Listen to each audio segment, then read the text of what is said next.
kita dengan NIM 0701203019 dan prodi Ilmu Komputer. Nah, di sini kita sudah bersama Dr. Daka ingin berbincang-bincang atau sharing tentang masalah kesehatan tubuh penyakit batuk. Nah, Dok, gimana nih Dok kira-kira jenis-jenis penyakit batuk itu ada apa saja sih Dok? Iya, makasih Kakak. Nah, di sini saya akan menjelaskan sedikit tentang jenis-jenis penyakit batuk. Nah, berdasarkan produktivitasnya, yaitu ada yang batuk kering, ada yang batuk dahak.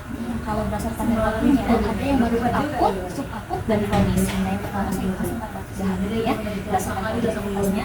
Jadi dikatakan batuk dahak apabila ketika kita batuk, itu ada mengeluarkan dahak ataupun seket. Itu batuk dahak. Batuk kering, sebaliknya ketika kita batuk tidak ada yang keluar baik yang dahak maupun lendir.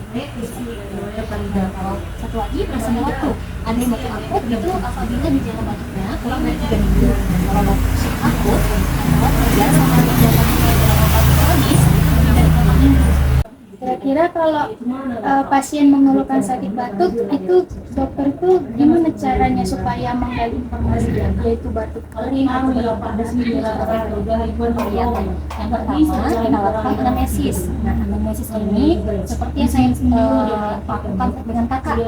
Jadi kita cuap-cuap dulu sama pasiennya. Ketika pasien datang kita tanyakan identitasnya yang pertama, kemudian kita tanyakan keluhannya apa. Kemudian misalnya pasien mengeluhkan ada batuk. Nah, batuknya sudah berapa lama yang pertama kita tanyakan.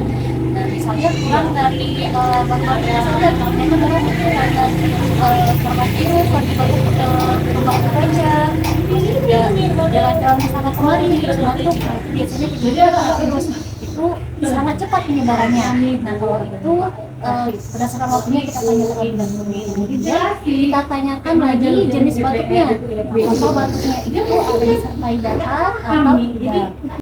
Kira-kira apa ya Dok gejala atau penyebab terjadinya batuk berdahak tersebut?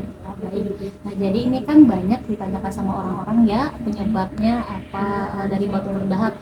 Nah, biasanya faktor yang paling banyak itu disebabkan karena virus. Nah, itu bisa virus adenovirus, bisa virus influenza, salah satunya paling banyak itu influenza pada anak-anak sering karena virus ini. Kemudian bisa disebabkan karena bakteri. Bakteri itu biasanya dia lebih ke penyakit pneumonia, jadi itu lebih berat dia kalau disebabkan karena bakteri. Kalau karena virus, dia karena virus ini self-limiting disease atau artinya penyakit yang dapat sembuh sendiri asalkan imun tubuh kita baik, kemudian kita cukup istirahat, makan kita cukup, makan sehat dan bergizi, itu akan sembuh sendiri tanpa minum obat-obatan. Namun kalau disebabkan karena bakteri, nah dia harus konsumsi antibiotik untuk mengatasi penyebab batuk tersebut. Kemudian gejalanya, nah kalau batuk berdahak itu gejalanya ya batuk seperti biasa, tapi dia ada mengeluarkan dahak. Ada dahaknya itu bisa berwarna kekuningan, bisa warna kehijauan, bisa berwarna putih. Nah, akan terasa rasanya itu akan berat di dada rasanya kalau batuk dahak ini. Jadi kira-kira kalau batuk itu kan obatnya apa aja itu? Boleh diberikan oleh dokter. Jadi pemberian obat-obatan pada gejala batuk ini dia harus berdasarkan penyebabnya. Kalau tadi kita setelah anamnesis, setelah pemeriksaan fisik maupun penunjang, kita ketahui ternyata ini batuk karena virus. Dan karena virus tadi kan kembali lagi dia tidak perlu antibiotik.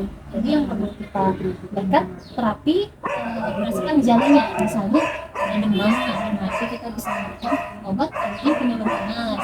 Kemudian juga dia gatal tenggorokan, kemudian juga hidung tersumbat. Biasanya kan keluhannya seperti itu banyak. Batuk pilek gitu kan, bisa kita berikan tambahan obat antihistamin. Nah, banyak mereknya yang beredar di apotek. Nah, kemudian ada lagi mau ditanyakan?